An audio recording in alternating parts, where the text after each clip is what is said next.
What about this? Because a corollary topic that always comes up every few years when people ask about, like, contrasting CS versus the other games is that classic, it's almost a cliche now, but I want to get your thoughts on it. It's sponsors don't like CS because the theme of the game is terrorism and they call terrorists and you shoot people with a gun and you plant a bomb, Is that real from your perspective? Is that a real concern that sponsors have? It depends. I mean, if you want me, I'll go, Victor. Yeah. It depends on the partner. I always, every time I hear this, I'm like, listen, bro, like there's millions of brands out there, okay? And if you're an insurance company, you probably don't want to be in Counter-Strike. Fair enough, okay? But there is many non-insurance company brands that would like to be in Counter-Strike. I mean, we have Red Bull, incredibly aggressive in terms of branding, and dude, Red Bull fucking loves Counter-Strike, right? And there are partners out there that don't have that sort of mindset because their actual brand benefits from that level of aggression, quote unquote, right? Yes. So I say, it's good that there is different stuff out there, and it's good that Counter-Strike is there because it creates a different kind of inventory. Maybe Counter-Strike and Rainbow Six could probably be too similar, and we have both teams.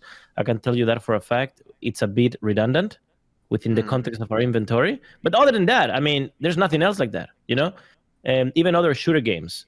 What could it be? Let's just think about Apex Legends or something like that, right? It's very different. It's much more cartoonish. It's much more playful, especially Fortnite, of course. There's significant difference there. So I do appreciate the different, if I were Valve, maybe it wouldn't hurt to just change the actual name of counter-terrorist versus terrorist. I think that the purists, I'm not a purist, I don't think less people will play the game. I'm with you on that one, for sure. Like, I'm not a purist. I think same people will play the game, maybe even more, if it's not a terrorist against counter-terrorist. But that's about it. I think the game itself is fine and fucking fun. Okay. By the way, I'll just point out, low-key, I thought it was a bit funny that Carlos was like trying to think of FPS games in esports. He didn't actually think of Overwatch. I'm just going to put that out there. It doesn't exist in his brain. Fair enough, mate. I don't think of it either as a proper esports game. So not to worry. We can all make that mistake. I did not say that. Okay. I know. I just do that. What do you think, Nazgul? Look, I mean, the short answer is it's true. Right, and I think Carlos expressed that, and he expressed it very eloquently. But it's true. Like, there are brands out there who say, "Hey, we don't know about shooters." You often also see it with brands that are coming into esports for the first time. Right, there's a lot of brands that need a little bit of time to warm up to it.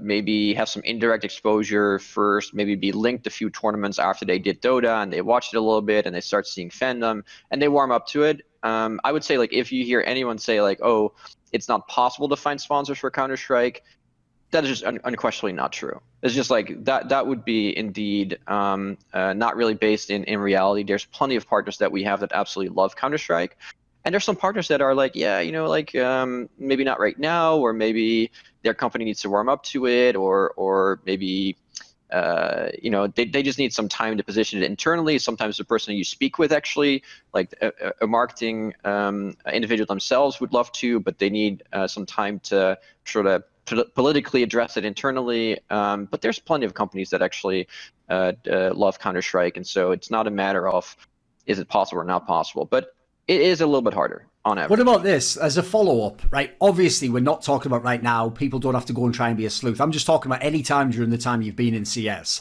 Have there been the concerns that I know, actually, again, I also heard from Cloud9, which is sometimes you have a sponsor who is a good partner. You do work with them, but they basically say, right, yeah, I'm sponsoring, in this case, Cloud9, but just don't put me on much of the CS, don't put me on the CS stuff. That happens all the time. That happens all the time. We have that too.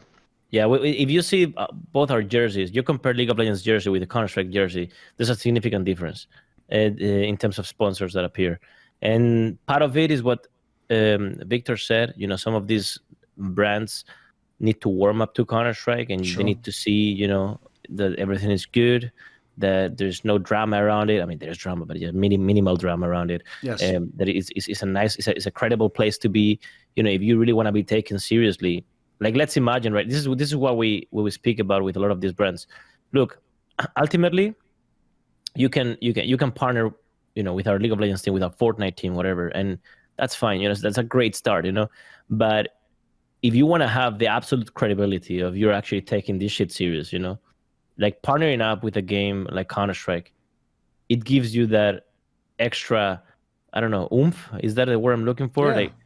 is that extra something that clearly tells the world, look, I actually know, or I actually have a pretty good feeling of where entertainment is headed into. And look, I'm part of Counter-Strike. Nobody's dying. Everything is great. You know, it's a big fuck you to traditional marketing, and is very forward thinking. So I always explain these brands, Counter-Strike, to them like this, and it often works. It has worked in the past. We actually moved. We were with Vodafone, I remember, and they had the same issue. Year 1, only League of Legends, and year 2, it was like a whole year of like giving them, you know, having workshops with them and stuff like that. Eventually, we got them into Counter-Strike, all in, you know, and yeah, it is possible. I can say, actually, this is something which was heavily involved, actually, with the genesis of the Flashpoint project, which is when me and Monty were consulting for it, talking about, you know, what could it be? What angle would we take? A lot of people might naively think, if they're just a fan, that I made it, you know, like edgy and you can swear on broad just because I want to do that. Now, listen, spoiler, it's definitely a nice bonus. But actually, I don't have any problem whatsoever, you know, being the clean-cut thing, if that's the way to go. But what I told them is, though, if we're going to make a new league, and the idea is we're going to try and, obviously, the whole selling point is going to be that the rev share is going to be high in theory, which means, by the way, this is the problem Flashpoint has, is it hasn't gotten, it doesn't matter how high the percentage is if there is any fucking revenue, is there? So they have to fix that first. But my premise, I told them, was, well, if we look at the other TOs, and let's just assume, you know, they're very competent people selling the sponsorships, been there 10 years, 15 years. Remember, some of the TOs in the business have, I think of IEM, have relationships that go back a long time with massive companies. So I'm not going to look at those people and say those people are incompetent because I disagree with how they do the tournament. So what I said was, in my opinion, it doesn't make sense to go and compete with those people. Like, why don't we go, kind of what you're alluding to, why don't we go for the sponsors that do want to sponsor a game like CS? So I told them, I'm thinking of, you know, the UFC, sports like this, like sports where, again, some level of what would otherwise be considered, I'd say, like, not Disney-fied, because to me that's what the Overwatch League tries to do. You know, they try to be like it's the traditional way of, like, here's the safe way to hit most of the demographic that you want to spend. I thought, right, we go a different approach. Now, that's still at the moment largely speculatory. Like, as I say, they haven't got those sponsors yet, so I can't claim it as some, like, win or whatever. But there's certainly something there. Like, Counter-Strike, that's another thing you find in esports with org owners. I know it's one thing that Richard Lewis gets really annoyed by, is when people come in the game and they don't know the space, and they come in from a game like League of Legends, in the modern day maybe Overwatch, and they come in thinking like, right, I'm just going to get all the same sponsors I do from all the other games, and in fact maybe even more. And then when they find out they can't get those exact ones, instead of, kind of like Nazgul's alluding to here, instead of like changing your strategy or maybe updating your skills to be able to get a different sponsor, they just sort of imply like, no, this is just broken, I have to leave, it can't work. You know, unless it was the easy way that I'm used to, it ain't going to work. So in CS, do you think we have to go a different direction? Is this just a cool idea? These people, and I don't want to overgeneralize, because some of my partners in G2 are some of these people, quote unquote. Sure. I'm sure, you know, Victor has the same topic to deal with, but ultimately, a lot of our partners, which come with a lot of knowledge from traditional sports, also come with a lot of baggage, quote unquote, in terms of how easy it is to make what they have in traditional sports possible in esports. Right. And so it's I don't think it's negative. I mean, I think ultimately it's positive that these people come here.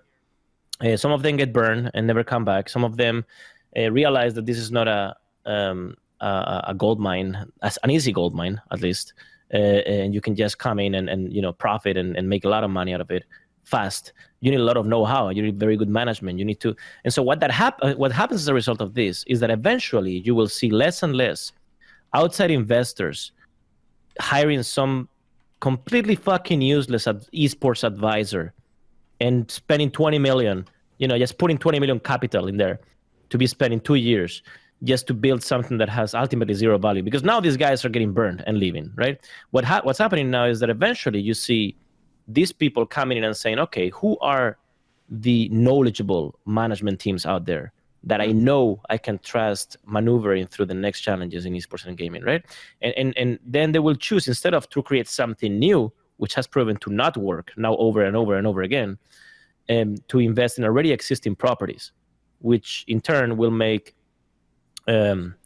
these properties and the properties that have been alive for long more valuable, and ultimately that's just the better move. It will create a sort of artificial room of entry, if that makes any sense. I think actually it originates with a misunderstanding of what esports actually is. And so Honestly, like it's like internally, if I were speaking about my life, I'd probably very rarely use the term esports. You use it when you're speaking to people about the industry. So you're having like high level conversations. Sure. This could be investors, could be partners, people willing to enter the industry. And what you hear so much from people is like, oh my God, esports is so unstructured, so it's really hard to understand. And I actually disagree with that a little bit. The reason why that seems to be the case is because you were talking about sports. It's like I'm entering sports, and with sports, I'm entering 25 different sports, and who is going to understand 25 different sports at the same time?